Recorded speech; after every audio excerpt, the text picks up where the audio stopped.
Morning. It's 11 o'clock, so I think we should probably get going. I'm Mary Finger, president of Seton Hill University, and it's my privilege to welcome you to this morning's Veterans Appreciation Program, sponsored by Seton Hill University Alumni Association Veterans Affinity Group. And the Veterans Affinity Group was founded last November by retired Colonel Bridget Widowson and retired Master Sergeant Matt Zamosky, both graduates of Seton Hill.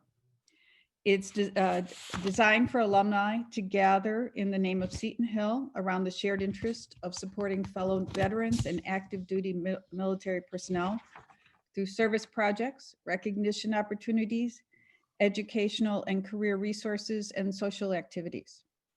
Today's virtual program honors the members of our Seton Hill community, including alumni, students, faculty, and staff who are veterans or are currently serving in the United States military, as well as their families.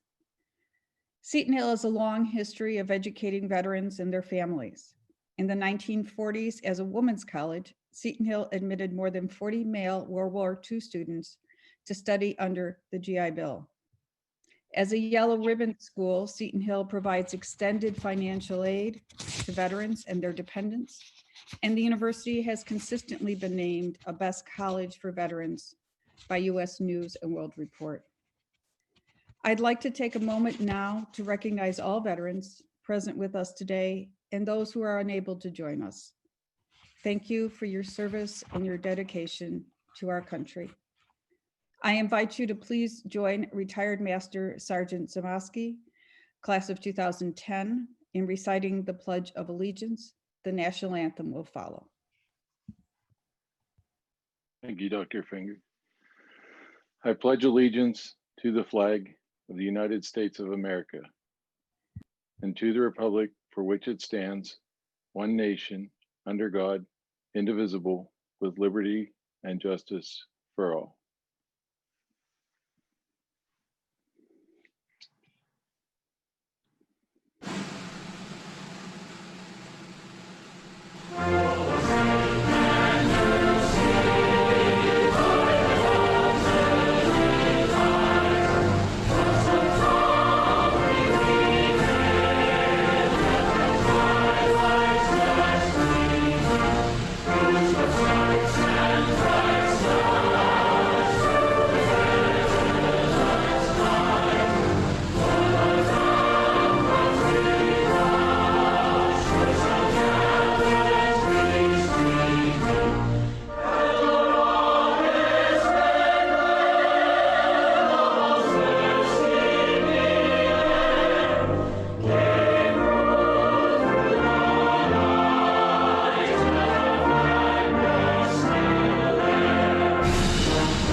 What a beautiful tribute.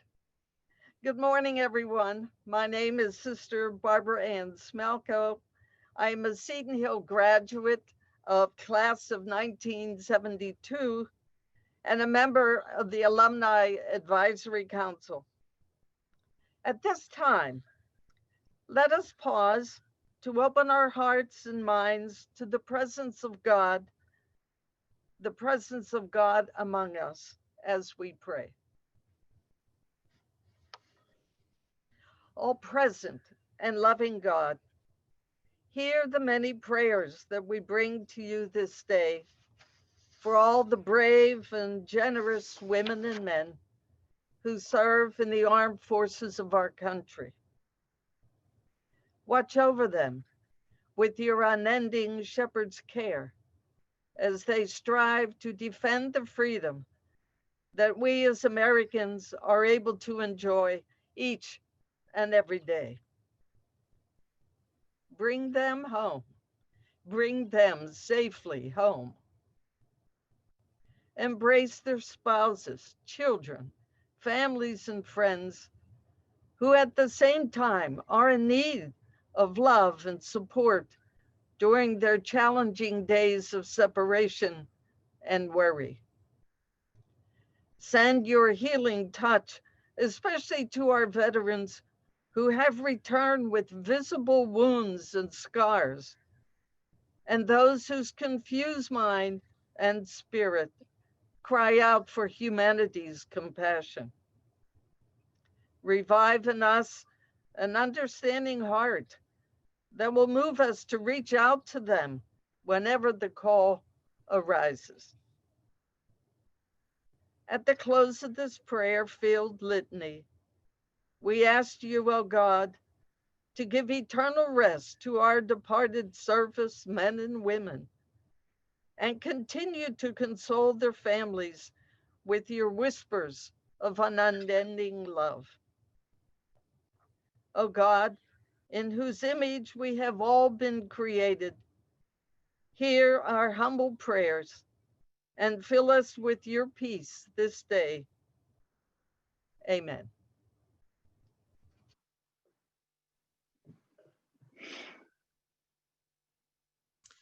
Thank you, Sister Barbara Ann. My name is Bridget Whittison, a Seton Hill graduate from the class of 1982 and a veteran of the United States Army Reserve and Pennsylvania Army National Guard. Before I introduce today's keynote speakers, I want to provide some brief context for the focus of today's discussion, the Korean War. The war began on 25 June 1950, when some 75,000 soldiers from the North Korean People's Army poured across the 38th parallel, the boundary between Soviet-backed Democratic People's Republic of Korea to the north and the pro-Western Republic of Korea to the south. This invasion was the first military action of the Cold War, and by July, American troops had entered the war on Korea's behalf. American officials viewed the war as one against the spread of international communism, and after some early back and forth across the 38th parallel, the fighting stalled and casualties mounted. Meanwhile, American officials worked to develop an armistice with the North Koreans. The alternative they feared would be a wider war with both Russia and China, or even, as some had warned, the Third World War. Finally, in July of 1953, the Korean War came to an end with the signing of an armistice, but no formal peace treaty. Approximately 5 million soldiers from various nations and civilians lost their lives in what many in the US still refer to as the Forgotten War. The Korean Peninsula remains divided to this day. We're honored this morning to have with us as guest speakers MIRAN, SURH, and Chuck MARWOOD. MIRAN is a Seton Hill graduate from the class of 1984. She came to the United States from Konji, a small town in Korea, to attend St. Joseph Girls' School, founded by the Sisters of Charity of Seton Hill.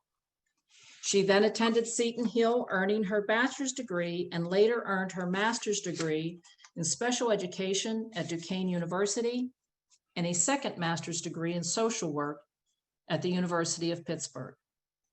MIRAN serves as the Director of Community Relations for Emmaus Community of Pittsburgh, a nonprofit organization in the South Side of Pittsburgh that serves individuals with intellectual disabilities and autism by providing them with permanent homes and non-residential services. MIRAN is an active volunteer with many organizations throughout the Pittsburgh area. Her team was recognized earlier this year by the Ministry of Patriots and Veterans Affairs of the Republic of Korea for the volunteerism with Korean War veterans in remembrance of the 70th anniversary of the Korean War. MIRAN leads a veterans volunteer program with Mount Lebanon High School and North Allegheny High School students and Somyang Girls High School in Korea. The group writes letters and cards to Korean War veterans in the Pittsburgh area and maintains Korean War memorials. Chuck, a Korean War veteran and author of the book Tour of Duty, was born to parents John and Joseph Marwood and raised with his sister Dolores in the Carrick neighborhood of Pittsburgh. Chuck graduated from Carrick High School in June of 1948 and began his service in the United States Navy that July as an electrician's mate. During the Korean War, he was assigned to the USS Sicily escort carrier from August 1950 to January 1951.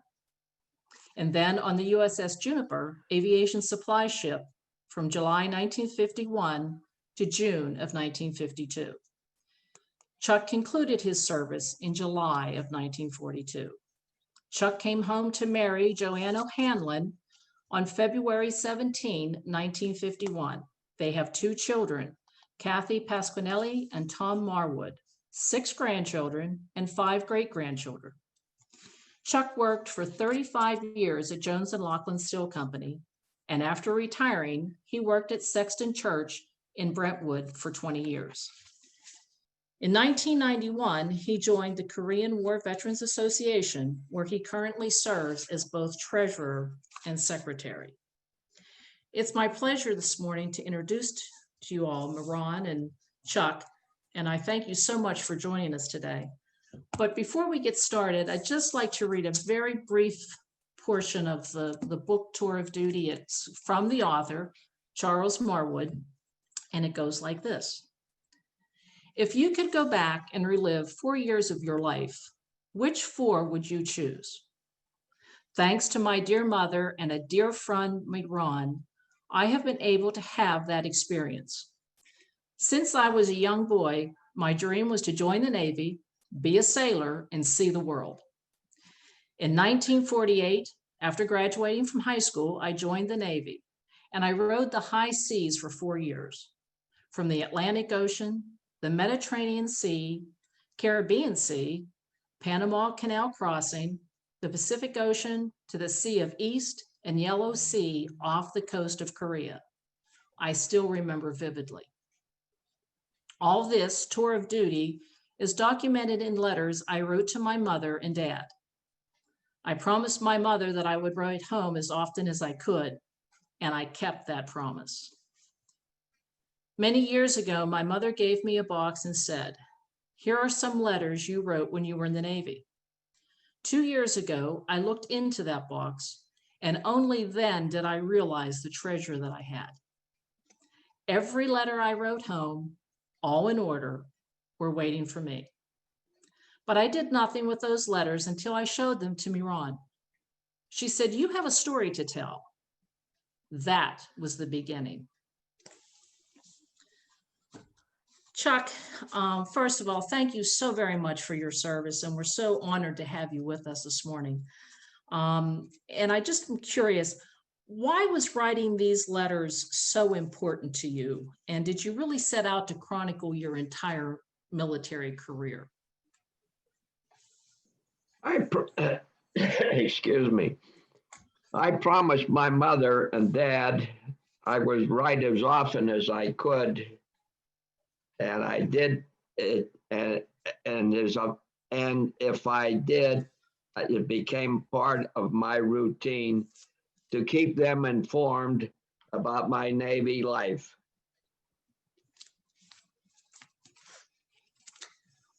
I understand that your family actually saved all 400 of those letters that you wrote to them over the years. And what prompted you to do so? And how do you feel about reading them now after all these years? You kind of said about what I did, but I'll repeat it. About 50 years ago, my mother gave me a box and said, these are the letters that you wrote. I looked in the box, said okay, and did nothing. About 2 years ago, I finally looked in the box, and only then did I realize what a treasure I had. Every letter that I had written home during my 4 years in the Navy, all in order, day by day, still I did nothing. It was during this time I was getting to know MIRAN. because of her involvement with the Korean War Veterans Association. She came to visit me and my wife, Joanne. I'll never forget the date, February 28th, 2020. As she was leaving, I said, MIRAN, I want to show you something. When she saw the box of letters, she said, you have a treasure, and I will do something with these letters. I said, no, that would be too much work. But her famous words in reply was, no, no, I will do it. And this is how as we would call it, the project got started.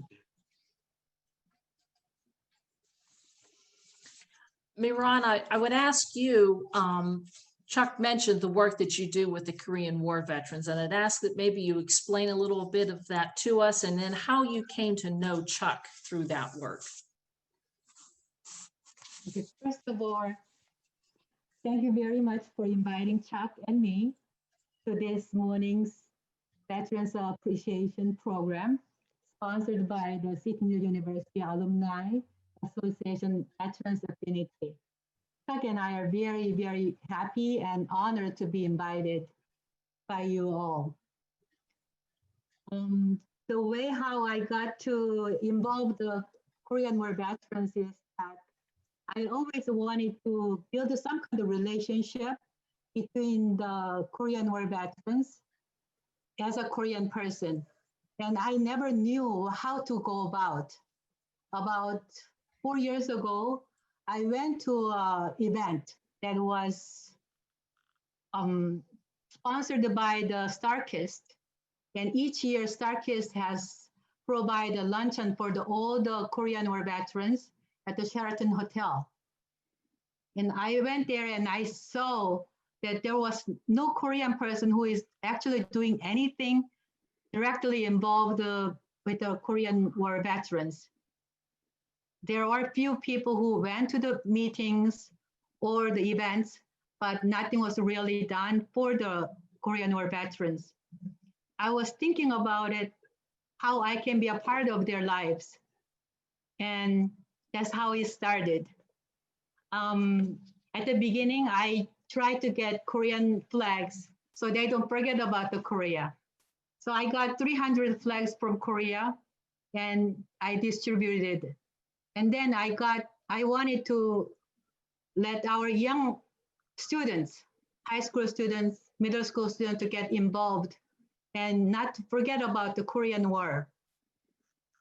So I told some of the volunteers that I was looking for some painters. And I had many high school students who were very talented high school students. They were willing to paint for the Korean War Veterans Association. And they have done that every year. And then during the COVID, when we had a lockdown, I said, social distancing created a social isolation. So why don't we start writing letters? That's how we started writing letters. And Somyeong Girls High School in Korea joined us as well. So we are receiving letters from Korea. We are receiving letters from North Allegheny High School and Mount Lebanon High Schools. And their letters are going to the Korean War veterans. So I'm very excited that they are corresponding to each other and enjoying the friendship. And the way how I met Chuck, do you remember? Do I remember? Yes, MIRAN, every July 24th, July 27th, we celebrate at the Korean War Veterans Memorial on the North Shore, the end of the Korean War. And I noticed this young lady was there, and that's really the first time that I didn't meet MIRAN. I just knew that she was there. And then I met her at the StarKist luncheon. And from then on we became friends. And I became associate member of the Korean War veterans. I talked MIRAN into joining our Korean War Veterans Association. Well, that's great, Chuck. And I can tell that you just got a superb member in your organization. And MIRAN, I thank you so much for the efforts that you've described there. That's phenomenal. Ask to both of you, actually, how did you actually decide to take these letters and actually then form them into a book itself? Can you talk about that project a little bit with us, please? Okay, on February 28th this year, I came to Chuck's house to take the painting back home because the artist forgot to put her name on the painting. So I came here to pick it up. And then I was about to leave. Chuck says, I have these letters, and I read a few letters at home. And I thought this was great because I have never seen or met any young man, about 18 years old man, having that kind of emotion, that kind of love for the family, and that kind of sincerity, and so responsible. This was something very special to me. When I read it, it was like, oh, this is not something that we need to keep it in the box. We need to let the whole world know, what kind of person takes this kind of great work as a veteran and a father and husband and grandfather. All this time, he has been practicing the same thing: great love, sincerity, responsibility. And all these things are formed during that. I think probably it was formed when he was very young, but even during the time that he was serving in the Korean War, he was practicing that, and he kept the promise. So I said, this has to be known by many, not just for me. And I could not just say, let's hold it. But I said, why don't we just make a project? And then he said, no, that's too much work. But I don't take no for an answer. So I said, we got to do this.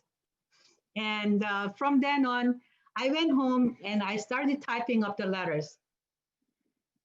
But because I was growing up in Korea, I did not know so many words, and we are there is an age gap between us.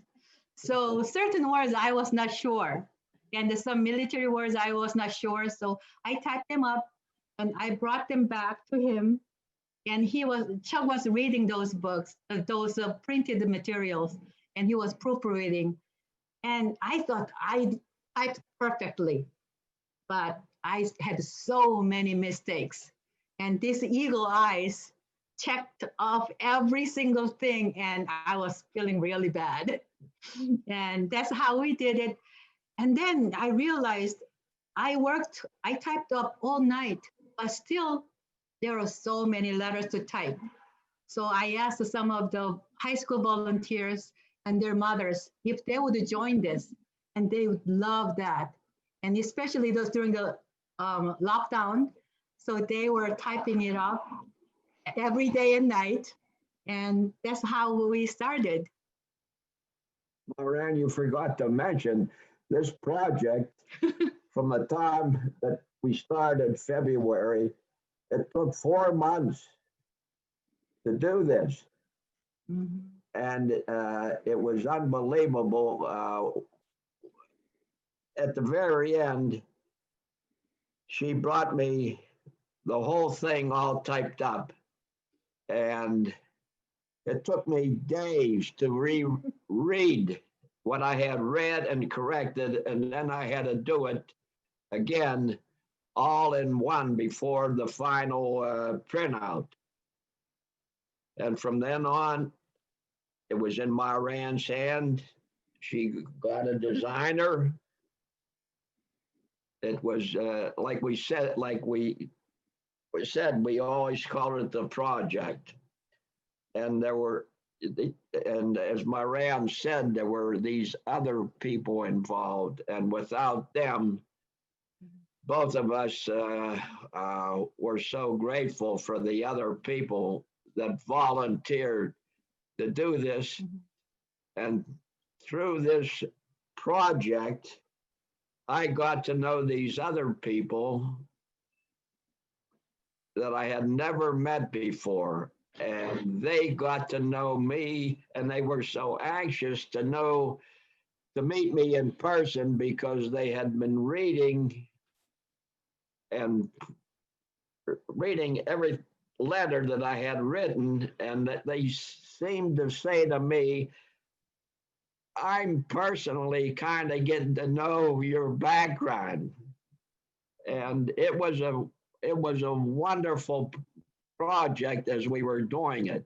And fortunately, it was something to do because at that time we were all in a pretty dire situation with the lockdown, and it kept us going. So that's a little background of the project.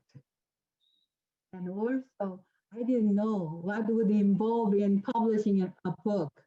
I thought you just type it up, and I thought it'll be binding, that's it. So I said, this is so easy. I can do it by June 25th, the beginning of the Korean War. It didn't happen. So I was a little bit disappointed about my side, but I'm very happy that the book came out nicely. And I'm happy that Chuck is happy with the book. Well, thank you so much, MIRAN. I'm wondering, through all the work that you've done with these letters, and as you said, type them over again to make sure everything was correct, is there any one letter perhaps that kind of stuck out in your mind or had an impact on you as you read through all of these? And if you wouldn't mind, if you would want to share some of that with us, the letter itself. Well, Bridget, I'm glad you asked that. And when you gave me the script and you asked me this question, I really got in my mind what letter would stand out. And right away in my mind, I knew there was one letter.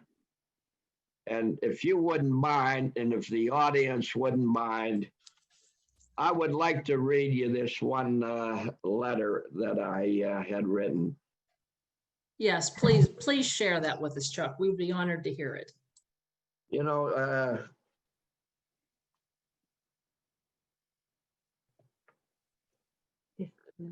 yes. You know, Christmas was always a tough time for me. And if I could, I'd like to share this one letter that I knew that I wanted to read. December 25th, 1951, Tuesday evening. Hi, my dear mother and dad. Merry Christmas, my dear family, from your son. And with this Christmas Day drawing to a close, I hope it is the last time that finds us so very far apart. Last night, about 12 of us went out to the cabaret Shangri-La, where the ship's party is being held, and had a sort of Christmas Eve party. We had a good time, but still there is something about a holiday that no matter what you do, your thoughts just turn homeward. Today was a fine day, Mom and Dad, and I'll try to go into the details as best as I can tell. At 10 a.m., the orphans came aboard 40, and they came up the gangway. I spied this cute little girl right off. She had tears as big as quarters on her cheeks, and right away she was the one for me. Gosh, she grabbed my hand so tight, and when I stooped down to say hello, she even put her arm around me. I also got a little boy, and for an hour I had my hands full, walking around the ship, up and down ladders, and taking pictures, and even wiping her little nose. At 11, my buddy took the boy from me when dinner was being served. You should see the kids eat.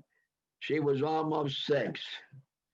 My little girl really got after it with her chopsticks. I cut up the turkey and ham for her. After dinner, the orphans and escorts were shown movies. A Roy Rogers movie and 3 Christmas cartoons. One so cute about Rudolph the Red-Nosed Reindeer. Before the movie, a surprise bag was given to each child, 2 bags of candy, candy bar, an apple, and orange.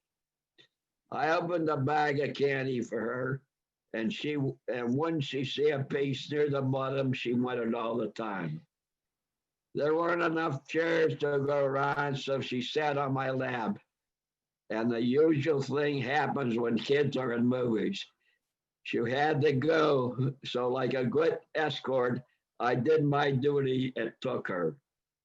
After the movie, Santa Claus came in and had gifts for each one. I brought her into the electric shop so she could open her gift. It was a jacket and shirt, real cute. I got her another bag and tied the 2 together, and with some red strings, she was really showing the other kids her 2 packages.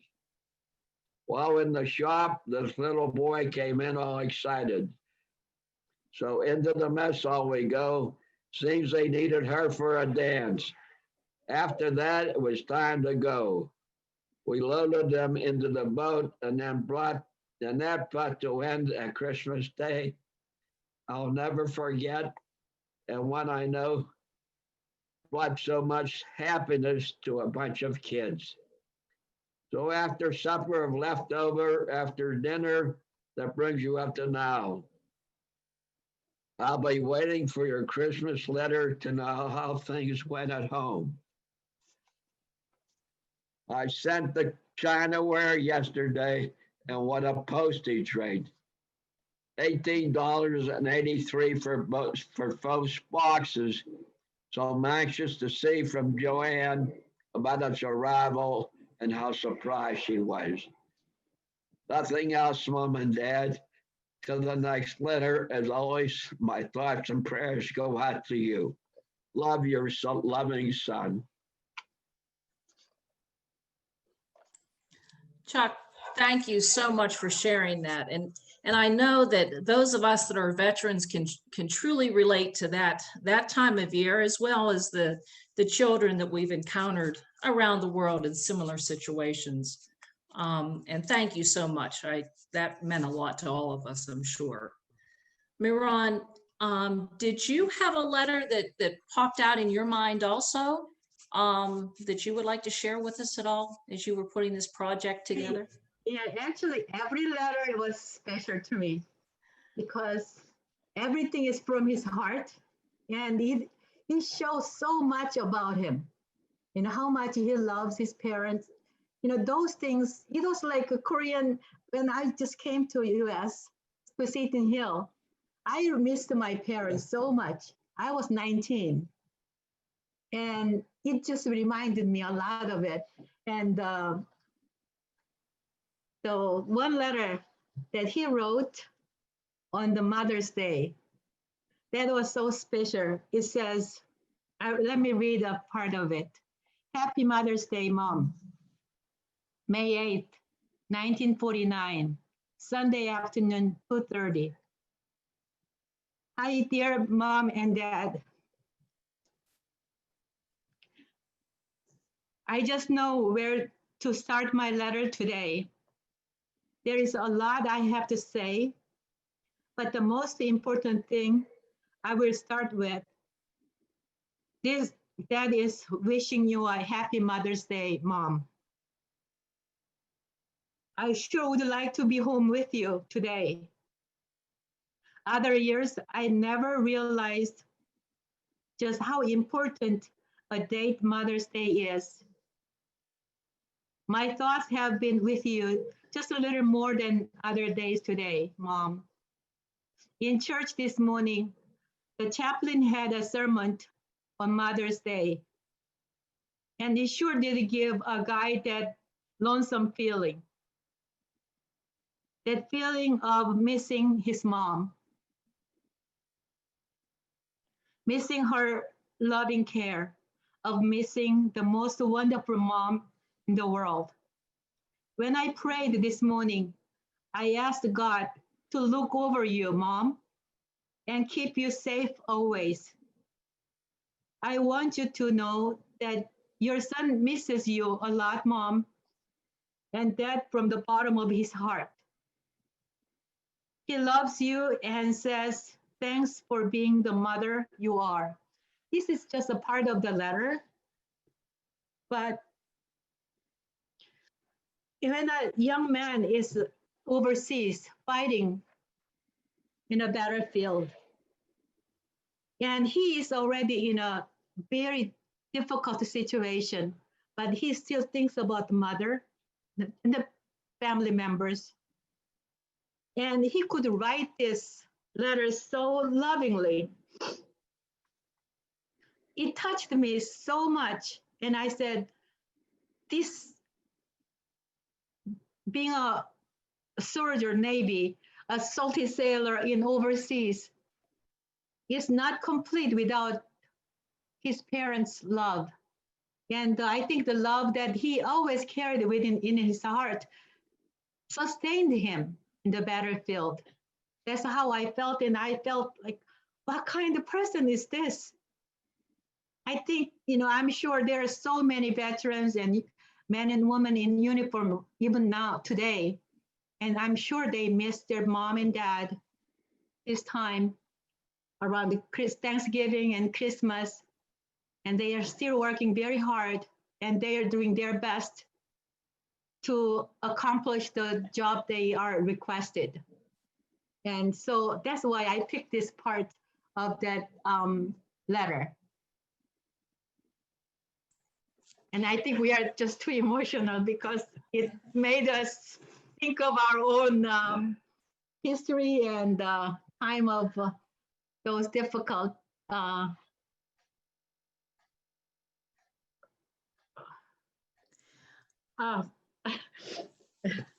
But MIRAN, I would tell you, the two of you and Chuck, I think you have a very hidden talent there that you need to pursue after this is writing.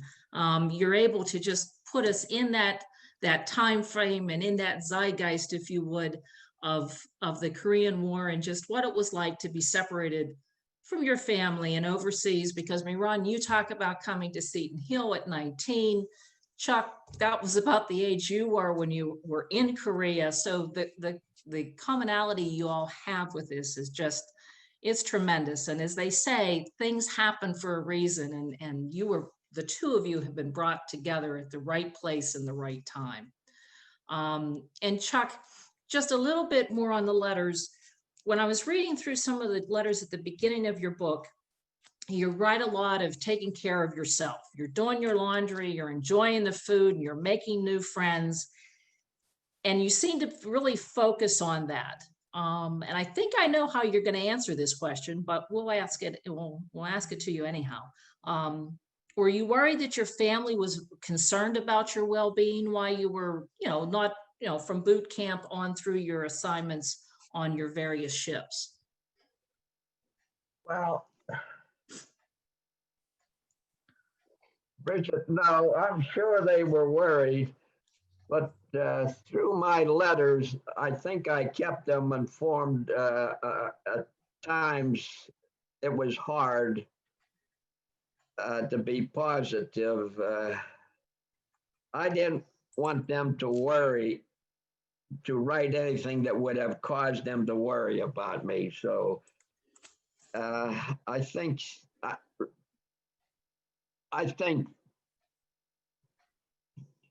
my letters indicated to my mother and dad how that was. Good, good. Pug is very, very clean. And I told him that I was not able to do housework because I was typing up every day. He said, I'm very clean.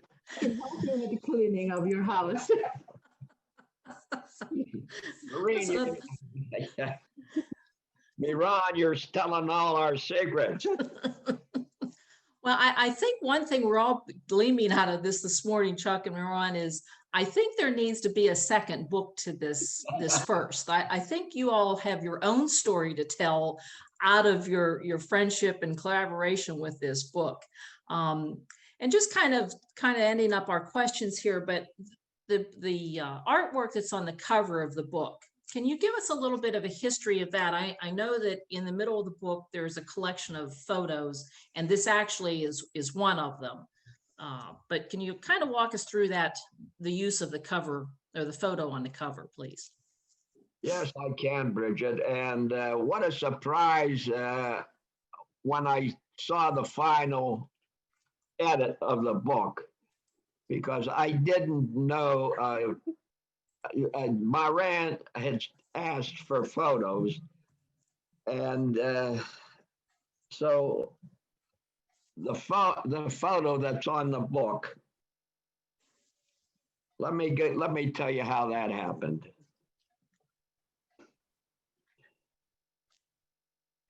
We were coming back from a cruise, and as the ship pulled into the dock, I was below deck, and my shipmate came down and told me, "You have a surprise, and come up on deck."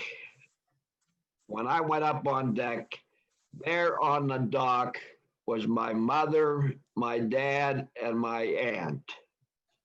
So we got a chance to spend a weekend in Norfolk, and this picture was taken when we went out to Virginia Beach.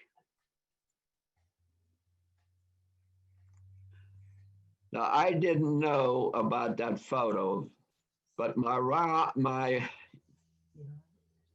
Miran picked that photo out, and I don't know how she did it, but it made me so happy. So that's the photo. And then what we did from that photo, we had a young Korean student make a portrait. And that is from the oil painting is from the photo taken at Virginia Beach. It was a complete surprise. I want this book to be a part of all of our energy and effort, all those energy and effort to be in this project together, not only one person. So I asked one of the students, Herim Lee, to join us, and she was going to Shadyside Academy, and she is a very good artist. So she painted this, and that's how we got this painting. And I didn't know that it was one of his favorite photos, but I picked this one because he looked so happy with his mother.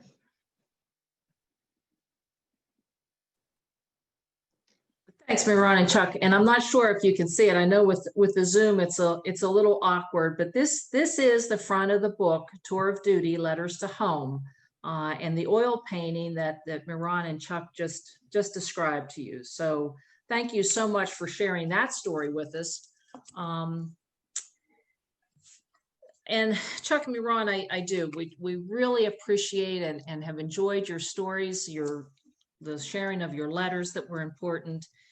And so I'd like to just to start to wrap this up with our questions, and wonder if there's anything else you would like to share with us, any thoughts. And if with the conclusion of that, Chuck, I understand that you have a presentation you would like to make today to MIRAN. And if you would like to do that now, that would be fine.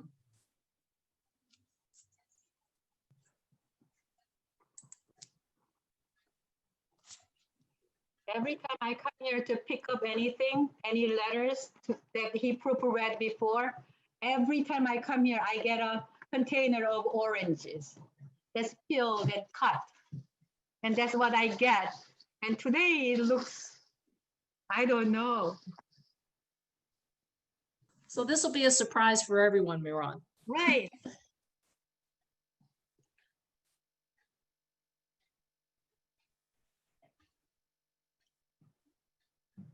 MIRAN, I'd like to present this to you for what you've done for me. Thank you so much. Do you see this? This is MIRAN. May our tour of duty continue. Thank you for making it possible. Thank you so much. Okay. Well, Chuck, thank you. And thank you for doing that today and letting us all be a part of that, because we can see the emotion between the two of you and the true friendship. And we appreciate you sharing that with us today and your whole story. And of course, today, before we conclude, I want to thank MIRAN and Chuck again for taking the time today, joining us, sharing their inspiring stories. And as I said, I think we're all anticipating there could be yet project number 2 down the road. And we hope that that's not too far in the distance. But on behalf of the Seton Hill Alumni Association Veterans Affinity, thank you for attending today's virtual event.